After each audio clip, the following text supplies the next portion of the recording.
Well, we just kicked off a new sermon series in the book of Ruth last week, and to continue in week 2 is Mr. Rob Yonan. So let's prepare our hearts and minds to hear a message from God's Word. Good morning, everyone. We did not put up lights, and I think we've pared down to one tree, right? Oh. You all were witnesses. We had 4 at one time, but whatever. What if some of the most mundane, ordinary stuff that you do in your everyday life was part of God's plan to guide, provide, and care for you? Or maybe through you to somebody else? How would that alter how maybe you looked at your day tomorrow or the rest of the day today? The chapter Ordinary Days in Ann Kimmel's book, written a number of decades ago, I'm Out to Change My World, speaks to this very thing. Here's what she writes. As a little girl, I often heard my father say, "Remember just this. It pays. It pays to serve Jesus." You see, I grew up in Hawaii, and I was one light face in the middle of several thousand dark faces on my campus. I cannot remember one night in my junior high years that I didn't cry myself to sleep and wonder why my face couldn't be dark like theirs too. All through my junior years, I kept hearing my dad, I kept saying, "Daddy, why does it pay to serve Jesus?" And he would say, "Hang in there, it pays." So many mornings I'd say to my mom, "Mom, I don't want to go to school today." And she'd gently push me out the door with my brother and my sister, and she'd say, "Don't you kids know that life is made up of ordinary days, when there's no one to pat you on the back, when there's no one to praise you, when there's no one to honor you, when there's no one to see how brave and how noble you are, almost all of life is made up of ordinary days." And it's how you live your ordinary days that determines whether or not you have big moments. So get out there and make something of your ordinary days. And so I would stumble out the door one day after the other in tears. But I still remember my last day in our large high school. My sister and I were on the platform to receive these little awards, and as they made announcements for such awards, the students would give slight applause to every student that received one, and they'd go on to the next one. And then the principal called my sister Jan and me, and he said this: "We're Hindus and we're Baptists. We're Hindus and we're Buddhists. But these 2 girls came and brought their God to our campus, and they have changed our world." And I can only remember the applause, and it never seemed to end. I was speechless. Tears were dripping off my chin, and inside I was whispering, "Daddy, you were right." Through the thousands of ordinary days when I wanted to give up, it paid. It pays to be true. It pays to follow Jesus. It's worth it. It's worth all the sacrifice and hardship to live a life that counts, to live the life God wants you to live and to change the world, to know that others will be in heaven because of you. And so what are you doing with your ordinary days? Today we're going to return to the book of Ruth, a rich and beautiful story found in the Old Testament that's primarily filled with ordinary moments. It's a solid, timeless story, and as Josh said last week, who doesn't like a good story? And in this story, we'll see that God works through people, often in the most ordinary ways, to reach others, to provide and care for others, to show his love toward others. And though this story is well over 2,000 years old, it still resonates today, doesn't it? Offering profound truths that matter for all of us. And the story covers a period of about 10 to 12 years, but man, does it leave out details. In fact, just a bunch of statements are made sometimes with no emotion or no backdrop, just moving on. Like the first 6 verses in the book of Ruth, it covers 2 moves, 2 weddings, and 3 deaths in the family. That's it. They just make the statement, and that's what took place. Nothing more is said, and if you and I pause long enough, we can grasp the depth of emotion that came with each of those events in their lives. And that's the backdrop from the first chapter that we now enter today as we pick up the story, where we find Naomi and her daughter-in-law Ruth in Naomi's hometown of Bethlehem in the land of Judah. And they enter the town, we can imagine, with a deep level of weariness and sorrow. Well, at the same time, they face immediate needs of settling down and then trying to make ends meet. So for Naomi, it's a bitter homecoming. For Ruth, who was born in a different land, the land of Moab, it's all new, the land of Moab. So let's pick up the story in verse 1 of chapter 2, page 225, and follow through in chapter 2 as we come and go through each of the different verses there. And we'll see a very new person is introduced into the story. Verse 1, there's a wealthy and influential man in Bethlehem named Boaz, who was a relative of Naomi's husband, Elimelech, who we learned last week had passed away. It was one of the deaths that they experienced. After all the heartache and life change that Ruth had experienced and Naomi had experienced, we are now introduced to a person who offers a potential sign of hope. So we're going to call this Scene 4. Josh masterfully covered scenes 1 through 3 last week. Scene 4, the morning shift. Boaz protects. Once again, we get a simple statement of fact with huge implications. Naomi and Ruth have settled back in Naomi's hometown, but as widows now, who are very vulnerable and without money. By introducing a relative who has influence and money, hope is ignited in our hearts as we read the story. So what happens next? Well, Ruth tells her mother-in-law, let me go out to the harvest field to pick up the stalks of grain left behind by anyone who is kind enough to let me do it. You see, when they arrive in Bethlehem of Judah, it's harvest time. And with no husbands to work the family's land, Ruth decides to get right to work. And this is no small thing. She's a widow and she's a foreigner. She's an outsider. But in Judah, she will be able to work hard to get scraps to live on because of a law that God gave the people that many of them kept to provide for the poor. It says this, when you harvest the crops of your land, don't harvest the grain along the edges of your field. And don't pick up what the harvesters drop. It's the same with your grape crop. Do not strip every last bunch of grapes from the vines. Don't pick up the grapes that fall to the ground. Leave them for the poor and the foreigners living among you. I am the Lord your God. Every landowner and farmer played a part, no matter how many acres they had. Anyone in need could get something, but it was hard work. So first would come the reapers, and they would cut stalks of grain with a sickle in their right hand and hold the stalks in their left hand. And once they got too many stalks in their hand to hold, they dropped them down on the ground. And then after them came the bundlers. They worked for Progressive Insurance. The bundlers came along, and what they would do is they would get enough of those piles that were dropped, and they would gather them and tie them into bundles, and this would happen over and over again. And lastly came the people like Ruth, the gleaners, who were the poorest of the people, picking up anything that got left behind. They were the lowest of all who were taking part in the harvest. They had the least amount of rights as workers, with their access limited so that they couldn't grab stacks before they dropped or grab a full bundle, and they worked hard.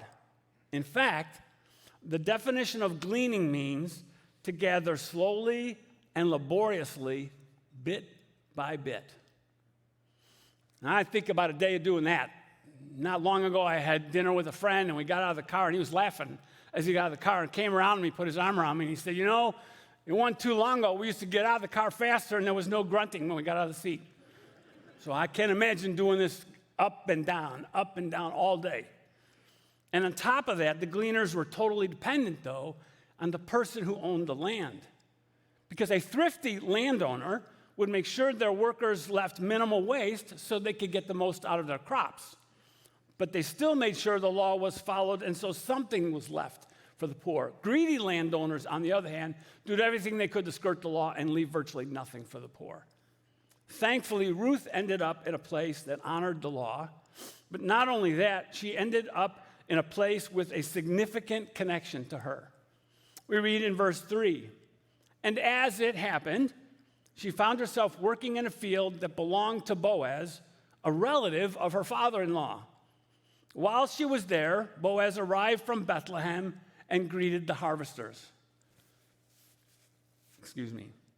As it happened, coincidentally, out of the blue, out of all the places Ruth could have chosen in that area, she ends up at Boaz's place. And if that's not enough, Boaz, who probably owned numerous tracts of land, just happened to come to that one and check on that field. Though neither Ruth or Boaz can see it in the moment, God is at work. In the midst of the ordinary barley season, an event that's happened every year to provide for both Ruth and Naomi. The older I get, the more I see God's hand in my life, especially in the hard times, when I missed them in the moment because they seemed so ordinary. But I look back and I see them everywhere now. They're far more evident now, like a call from a friend that I had not seen in years in the midst of a moment that I desperately needed encouragement.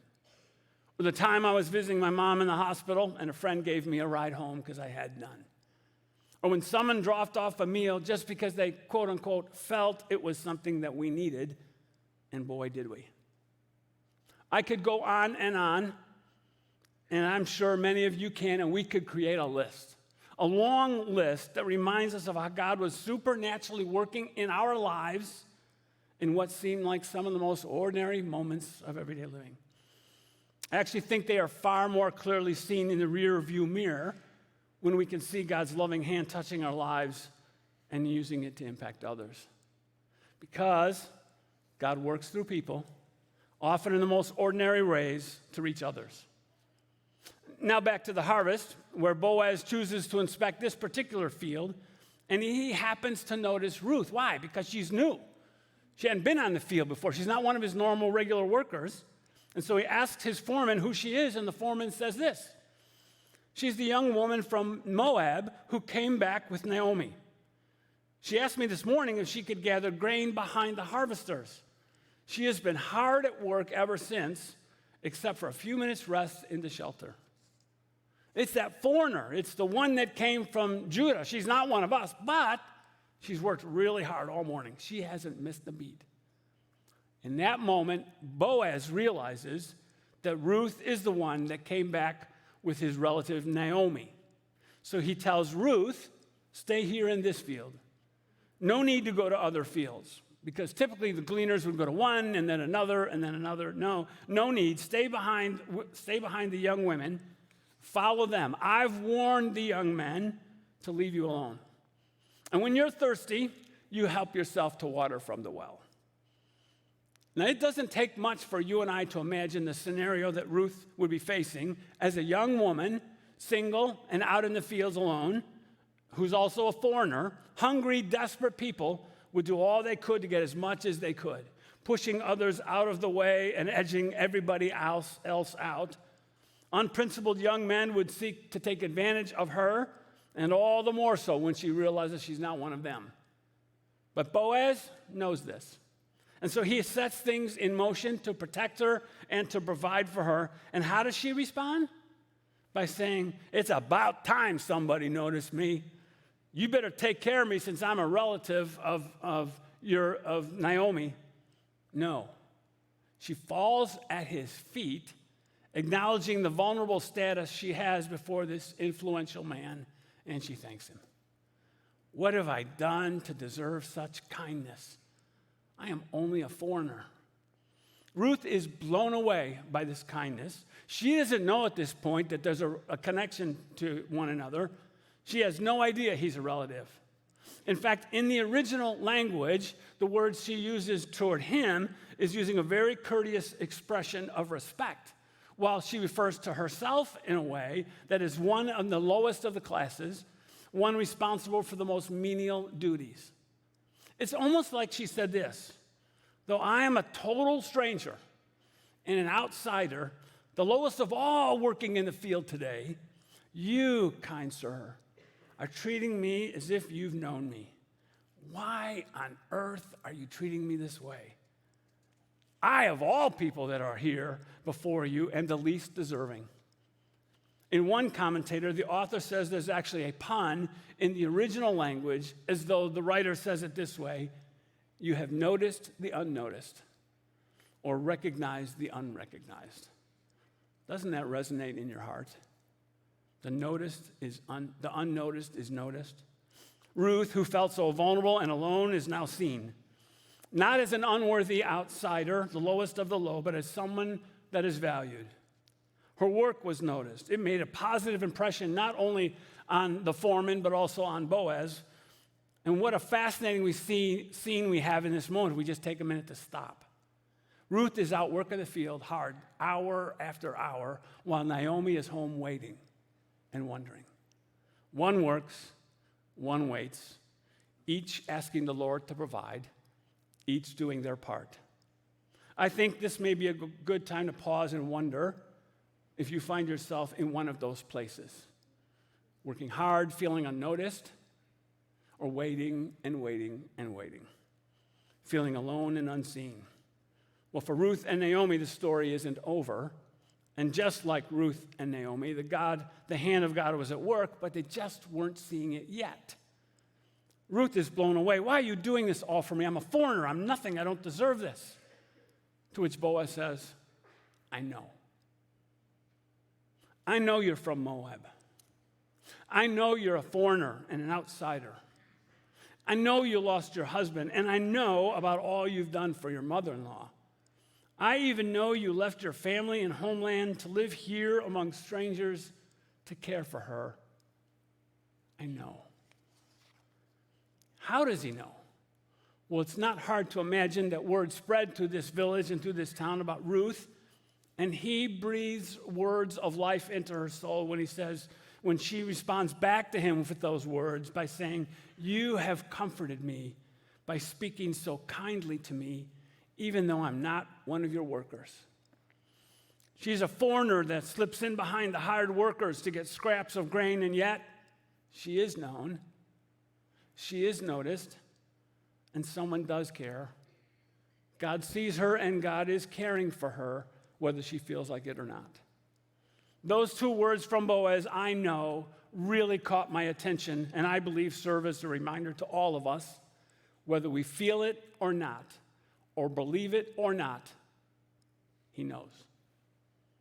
Earlier in the history of the people of Israel, when they were being brutally oppressed, God tells Moses, I have certainly seen the oppression of my people. I have heard their cries of distress. I am aware of their suffering, so I have come down to rescue them. One can only imagine the excitement that Moses feels stirred up in his heart. God knew all along. He didn't know, but God knew, and he was going to finally make it right. And then God says to him this, now go, for I'm sending you. You must lead my people out of Egypt.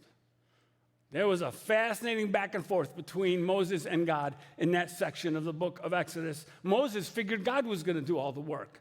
He never imagined that God would call him and empower him. God not only saw what was going on, but he had a plan to work through ordinary Moses, just like he will work through Boaz. That's his way.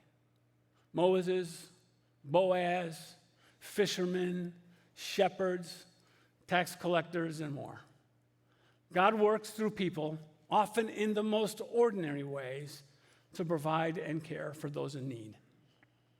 So Ruth has been working hard all morning long, and along comes Boaz, who sets things in motion to protect for her and provide for her, starting with an invitation to join him and his team at lunch. She's elevated from the lowest status of workers as a gleaner to now join him, the landowner, for lunch. At that lunch, Boaz makes sure she gets all she wants to eat and has leftover to take home. My, how things have changed. From poverty to plenty, thanks to God's provision through Boaz. As the lunch draws to a close, now we move into scene 5, the last shift, where Boaz provides. So while Ruth is heading back out to the fields to go back to work, bending down and picking up and bending down and picking up. Boaz grabs his men and tells them this: let her gather grain right among the sheaves without stopping her, and pull out some heads of barley from the bundles and drop them on purpose for her.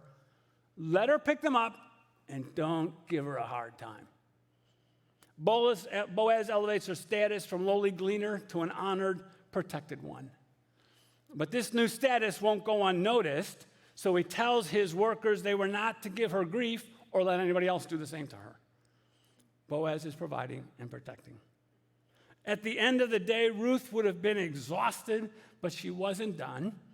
Though she'd gleaned piles of stalks of grain, she wouldn't and couldn't take them all home. It would be too heavy. But not only that, she only needed the kernels of the grain and not the stalks. So first, she'd grab handfuls of stalks and beat them on the ground to get the kernels out, or maybe to use a tool to get the same result. Now, can you imagine? She's been bending over and picking up all day, and she's still not done. She takes and has to beat those stalks, and once she does that, she does what's called winnowing the chaff, a process that's used to get rid of the dry outer covering. Like when you open up a peanut, there's that little bit of a skin on the outside. Well, she would toss the kernels in the air, so the heavier kernels would fall to the ground, and the chaff would be taken away in the breeze. Still work to be done before she were to go home. Finally, when all that was done, she'd gather all those kernels together and head back to her mother-in-law. For the last scene of our story today, scene 6, they reflect on God's provision. Naomi is overwhelmed with gratitude at what Ruth brings home and says, "May the Lord bless the one who helped you." And Ruth's like, "Well, the one happens to be a man named Boaz." Now, at this point, Ruth doesn't know. And he invited me to come back every day till the end of the barley harvest, of the harvest. Boaz, Naomi replies, he's one of our closest relatives and one of our family redeemers. His status as a family redeemer allows him to buy our land, which we can't even afford to keep right now. It won't be foreclosed, and it can stay in the family. And as a kinsman redeemer, as a family redeemer, he'll take care of us the rest of our lives. At this point, Ruth finally learns about the connection to Boaz, who then invites Ruth to glean the rest of the barley harvest and the harvest of wheat that's to follow. From hopelessness to hope, from unseen to seen, from nothing to plenty. We can only imagine how they begin putting the pieces together, seeing God's hand in what seemed to be like ordinary events. But the author does what he did at the beginning of the chapter, and he just throws a line in and goes on from there. He says this, all the while she lived with her mother-in-law. I can't let that one go by. He just says that and moves on like there's nothing that could be said about that situation. Like, that's no small thing. We lived with my mother and father-in-law for years. And within the first few years that we've been living together, we were adjusting to all kinds of stuff. And we joked that we would write a book together. They would write the first half, and I would write the second half after they were gone. The book would be titled Living with the In-Laws. They get the first shot, and I get the last shot. Soon after my father-in-law passed away, the care of my mother-in-law's health eventually fell to me. And for 15 years, I took her to more doctor's appointments I could count. And I'd sit in on those appointments, and a second book came to my mind. That book would be titled, if I ever wrote it, What the Doctor Said and What My Mother-in-Law Thought the Doctor Said. They were not the same thing. I came home one day, and she was supposed to be wearing a boot for a broken ankle, and she wasn't wearing it. I'm like, I felt like I caught a junior high kid with his hand in the cookie jar. Like, what are you doing? Well, the doctor said, no, he didn't. Ruth lived with her mother-in-law. Such an understatement. But all kidding aside, that simple statement reminds us of Ruth's integrity and commitment. She left her family and her homeland behind to care for Naomi, and she did not waver in that commitment. She didn't get married. She didn't leave Naomi alone, and in that way, she reflected the faithful love of God to you and to me. And as for Boaz, he also reflects God's character and foreshadows the role he will play as a kinsman redeemer, the one that will rescue Ruth and Naomi, all of which point us to Jesus, the ultimate redeemer for all of mankind. As James Quiggle says in his commentary on the book of Ruth, believers in every age have faced trials and persecution. Ruth gives its readers, gives you and I hope, because God has his people in every age. A Ruth or a Boaz, faithful and dependent. May you and I be like them in our time. So what do we do with this? What do we do with what we've had this morning? I just want to say one thing. I believe it's simply paying attention to the way God has been present in our lives in the everyday. Take time to look back, not just from years ago, but this past 7 days. Why? So it can shift our focus to gratitude for what he's done, even in the simplest, most ordinary things that'll push us to be more grateful, but also to push us to trust even deeper. The book of Ruth reminds us that he's been there all along. And so maybe the way to pay more attention is to sit down with somebody who's been following Jesus for decades. Somebody who could say, oh, can I tell you the things God did in my life? One thing after the other. As a friend told me last week, the tragedy he experienced had him in a fog for a long time. But in time, as he's looked back, he clearly sees God's hand in his life, sustaining him and guiding him every step of the way. Sometimes you and I just need to sit with somebody who's been following Jesus for a while and can tell you, yep, it pays. Or maybe that's the theme you make of your week for this next week, that you just pause as you're driving or a little alone time at breakfast or whatever to say, how has God met me in my life in the last number of years to fuel deeper gratitude and deeper trust? Author Tyler Staton says it this way: it's easier to perceive God's presence when we're looking back than it is in the moment. And as we learn to recognize God in hindsight, the most amazing thing happens. Slowly but surely, we learn to recognize God in the present. We can imagine the conversations that Ruth and Naomi and Boaz would have as they realized that God's hand was in all of their lives in ways they didn't sense it in the moment. I'm guessing they all had a totally different awareness of God's presence in their lives after that. And so let's you and I pay more attention so we can express more gratitude and we can see our faith deepen and grow. As Ann Kimmel's mom said, life is made up of ordinary days. When there's no one to pat you on the back, to praise you, to honor you, to see how brave and noble you are, almost all of life is made up of ordinary days. And it's how you live those ordinary days that determines whether or not you have big moments. So get out there and make something of your ordinary days.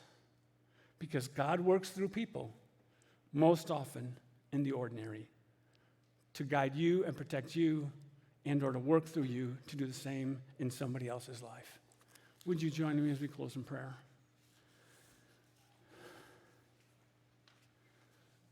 Father, I agree with Tyler Staton. I see a whole lot more in the rearview mirror than I ever did in the middle of it all. And so I just say, on behalf of those of us who can look back and see your hand, thank you. But I also pray for those who are maybe like Naomi, waiting and waiting and waiting and feeling as though you don't see them or you don't notice them. Or for those who, like Ruth, are working hard hour after hour after hour. But you do see and you do know. And so, Father, help us go from this place with a deeper trust and a deeper faith, thanks to the book of Ruth and her story. In Jesus' name, amen.